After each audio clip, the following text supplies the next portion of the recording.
Hello दोस्तों, कैसे हैं आप सब। उम्मीद करता हूँ कि सब बढ़िया होगा। क्या आप जानते हैं कि भारत के किस शहर को वाइन कैपिटल ऑफ इंडिया कहा जाता है। हर साल यहाँ वाइन फेस्टिवल का आयोजन भी किया जाता है, जिसमें देश विदेश से आए पर्यटकों को वाइन पर 20 से 40% तक का डिस्काउंट दिया जाता है। और भारत के कौन से शहर में सबसे पहले करेंसी प्रिंटिंग प्रेस खोले गए थे। भारत में एक ऐसी जगह है जिसे हनुमान जी की जन्मस्थली के रूप में भी जाना जाता है, और यही वो जगह है जहाँ से रावण ने माता सीता का अपहरण किया था। इस शहर में सबसे ज्यादा अंगूरों का उत्पादन किया जाता है, और हर 12 साल में एक बार यहाँ पर महाकुंभ का आयोजन भी होता है। भारत को आजाद कराने में भी इस शहर की भूमिका काफी महत्वपूर्ण रही है। इस शहर के गुलाबों की खुशबू देश के कोने कोने में महकती है, और ये शहर अपने मंदिरों और कई पर्यटन स्थलों के लिए भी प्रसिद्ध है। दोस्तों, आज हम बात कर रहे हैं महाराष्ट्र के एक प्रमुख शहर नासिक के। तो चलिए बिना देर किए शुरू करते हैं आज के वीडियो। नासिक महाराष्ट्र में गोदावरी नदी के तट पर स्थित एक बहुत ही खूबसूरत शहर है। वर्तमान समय में शहर की कुल आबादी 21,80,000 के आसपास है। महाराष्ट्र में मुंबई, पुणे और नागपुर के बाद चौथा सबसे बड़ा शहर है नासिक।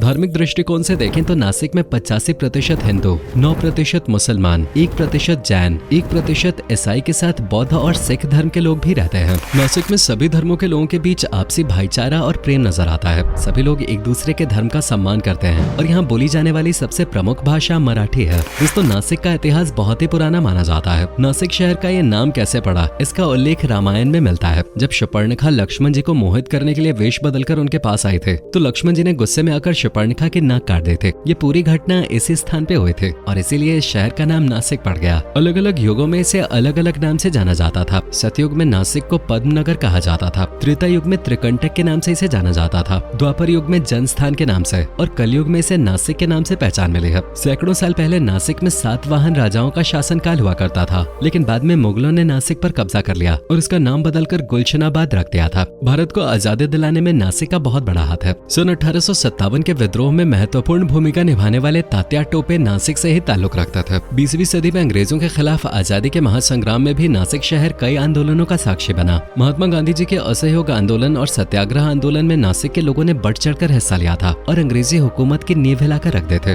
दोस्तों, नासिक शहर की अर्थव्यवस्था की बात करें तो इस शहर की GDP $33 बिलियन के आसपास है, जिससे महाराष्ट्र सहित पूरे देश की अर्थव्यवस्था को मजबूती मिल रही है। यहाँ पर Atlas, Mahindra, CEAT tyres, Hindustan Unilever limited जैसी कई बड़ी कंपनियां मौजूद हैं, और बड़ी संख्या में बिहार, उत्तर प्रदेश और अन्य कई राज्यों से लोग रोजगार की तलाश में नासिक शहर आते हैं। बता दें, देश की पहली करेंसी छापने की प्रिंटिंग प्रेस नासिक शहर में ही शुरू किए गए थे, और यहाँ पर सबसे पहले 5 रुपए का नोट प्रिंट किया गया था। कई बड़ी बड़ी हस्तियों का जन्म इस शहर में हुआ था। भारतीय फिल्म इंडस्ट्री के पितामह कहे जाने वाले दादा साहब फाल्के जी का जन्म भी नासिक में ही हुआ था। देश की सबसे पहली फिल्म राजा हरिश्चंद्र दादा साहब फाल्के जी ने नासिक में ही बनाई थी। नासिक शहर की खूबसूरती को कई बॉलीवुड फिल्मों में भी दिखाया जा चुका है। बाजीगर, मदर इंडिया, अशोका, शमिताभ, खाके और पीके जैसी फिल्मों की शूटिंग नासिक में हुई है। नासिक में बड़ी संख्या में लोग एग्रीकल्चर सेक्टर से भी जुड़े हुए हैं। सबसे ज्यादा अंगूरों का उत्पादन नासिक में होता है। इसके अलावा लहसुन, प्याज, गेहूं, धान और कई अन्य फसलों का उत्पादन भी नासिक में किया जाता है। दोस्तों, नासिक को भारत सरकार ने स्मार्ट सिटी मिशन के तहत टियर 2 की सूची में शामिल किया है। पिछले कुछ सालों में यहाँ पर कई विकास कार्य हुए हैं। शहर के इंफ्रास्ट्रक्चर में सुधार किया जा रहा है। देश का दूसरा सबसे लंबा रोड ब्रिज भी नासिक में ही मौजूद है। नासिक शहर में भारतीय सेना का आर्टिलरी सेंटर भी मौजूद है। दरअसल सन 1947 में आजादी के दौरान ये सेंटर पाकिस्तान से भारत शिफ्ट किया गया था। यहाँ पर भारतीय जवानों को आधुनिक हथियार और तोप चलाने की ट्रेनिंग दी जाती है। पर्यटकों के लिए भी इस स्थान पर एक आर्टिलरी म्यूजियम भी बनाया गया है, जहाँ आपको कई शानदार हथियार, मिसाइल्स और अन्य सैन्य उपकरण देखने को मिल जाएंगे। अगर आपको भी भारतीय सेना पर गर्व है तो एक बार इस म्यूजियम को जरूर विजिट करें। आज के समय में MiG-27, MiG-21 और सुखोई जैसे लड़ाकू विमान भी नासिक में ही बनाए जा रहे हैं। नासिक महाराष्ट्र के एक प्रमुख एजुकेशन हब के तौर पे भी अपनी पहचान बना रहा है। नासिक शहर का लिटरेसी रेट 90% से भी ज्यादा है। Symbiosis institute of operations management,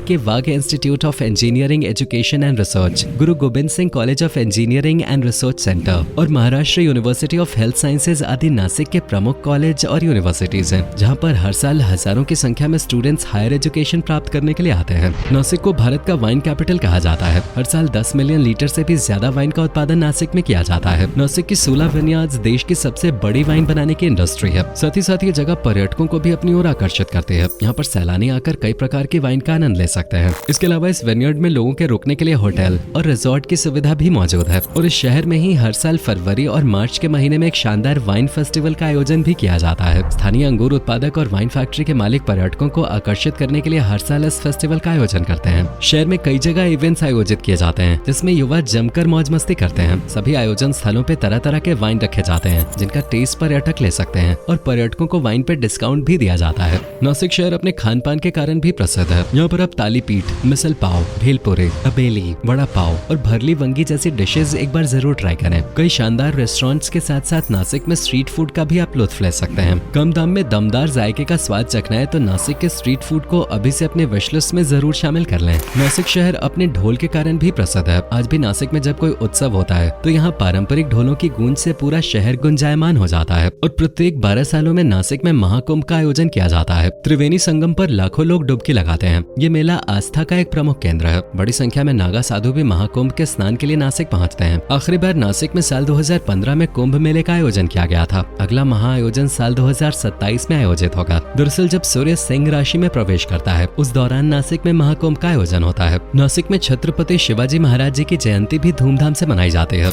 चलिए दोस्तों, अब हम आपको नासिक की उन जगहों के बारे में बताते हैं जहां आप घूमने के लिए जा सकते हैं। वैसे तो मुख्य रूप से नासिक शहर अपने ऐतिहासिक मंदिरों और तीर्थ स्थलों के लिए ही जाना जाता है। नासिक की अंजनेरी हिल्स को महाबली हनुमान जी का जन्म स्थल माना जाता है। अंजनेरी हिल्स के ऊपर हनुमान जी का एक मंदिर भी बना हुआ है जहाँ पहुँचने के लिए आपको थोड़ी ट्रेकिंग करनी होगी। साथ ही यहाँ पर एक झील भी बनी हुई है। कहा जाता है ये झील हनुमान जी के पैर रखने के कारण बने थे। गोदावरी के किनारे पंचवटी नासिक की एक बेहद खूबसूरत जगह है और साथ ही ये हिंदुओं के लिए प्रमुख आस्था का केंद्र भी है। कहा जाता है कि इसी स्थान पर भगवान राम ने माता सीता और भाई लक्ष्मण के साथ अपने वनवास का ज्यादातर समय बिताया था। इस जगह का नाम यहाँ मौजूद बरगद के 5 पेड़ों के कारण पड़ा है। इसके अलावा इसी स्थान पे एक सीता गुफा भी बनी हुई है जिसे देखने दूर दूर से श्रद्धालु आते हैं। रामकुंड भी नासिक में बहुत प्रसिद्ध है। पौराणिक कथाओं के अनुसार वनवास के दौरान भगवान राम ने इस कुंड में स्नान किया था और अपने पिता राजा दशरथ की अस्थियों का विसर्जन भी उन्होंने इसी स्थान पे किया था। मान्यता है कि इस कुंड में नहाने से इंसान के सभी पाप धुल जाते हैं और सच्चे मन से मांगी गई मनोकामना भी पूर्ण होती है।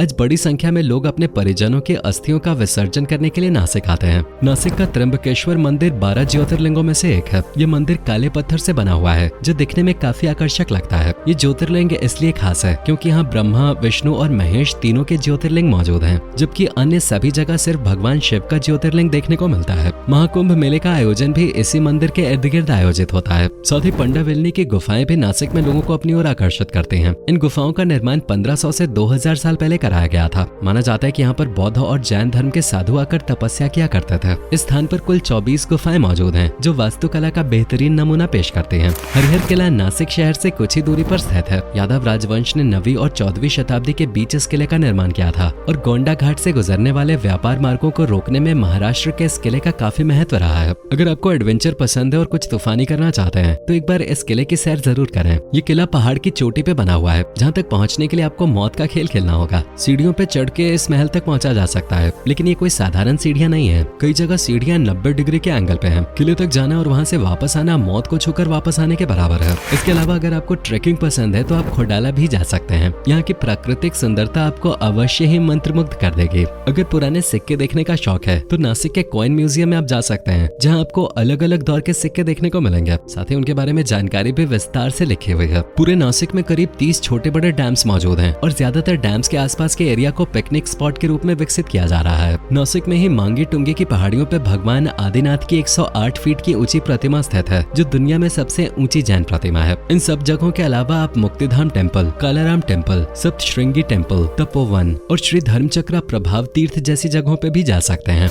जब आप इस शहर की यात्रा करें तो यहाँ खरीदारी जरूर करें। नासिक अपने चांदी के बर्तनों के लिए प्रसिद्ध है। अब बाजारों में घूम सकते हैं और विभिन्न दुकानों का पता लगा सकते हैं जो दस्तकारी चांदी के सामान बेचते हैं। इन दुकानों में आपको पूजा की आवश्यक वस्तुएं, छोटे देवी देवता, बर्तन, आभूषण आदि तरह तरह के सामान मिल जाएंगे। नासिक जाने के लिए सबसे अच्छा मौसम अक्टूबर से मार्च के बीच माना जाता है, लेकिन अगर आपको बारिश पसंद है तो जुलाई के महीने में भी नासिक जा सकते हैं। बरसात के मौसम में नासिक की सुंदरता कई गुना बढ़ जाती है। नासिक तक पहुँचने के लिए आप सड़क मार्ग, रेल मार्ग या हवाई मार्ग का इस्तेमाल कर सकते हैं। नासिक एयरपोर्ट शहर का प्रमुख हवाई अड्डा है। देश के बड़े शहरों से आपको नासिक तक की सीधी उड़ान मिल जाएगी। Nashik road railway station Nashik का सबसे प्रमुख रेलवे स्टेशन है। नासिक में घूमने के लिए 3 से 4 दिन का समय पर्याप्त है और 6 से 8 हजार रुपए में आप आसानी से नासिक शहर की सैर कर सकते हैं। दोस्तों, ये था भारत के सबसे खूबसूरत शहरों में से एक नासिक। उम्मीद करता हूँ कि आपको हमारा ये एपिसोड जरूर पसंद आया होगा। अगर आप में से कोई नासिक से हमारी ये वीडियो देख रहे हैं तो कमेंट सेक्शन में हमें जरूर बताएं आज की वीडियो में आपको नासिक की कौन सी बात सबसे ज्यादा अच्छी लगी और क्या आप कभी गए हो नासिक? गए हो तो आपका एक्सपीरियंस कैसा रहा, ये भी हमारे साथ शेयर जरूर कीजिएगा। साथ ही इस वीडियो को अपने दोस्तों और रिश्तेदारों के साथ शेयर करना मत भूलिएगा। हमारे चैनल चैनल को सब्सक्राइब भी जरूर कर दें। वीडियो को अंत तक देखने के लिए आपका बहुत बहुत शुक्रिया। अब से फिर मुलाकात होगी एक और नई वीडियो के साथ।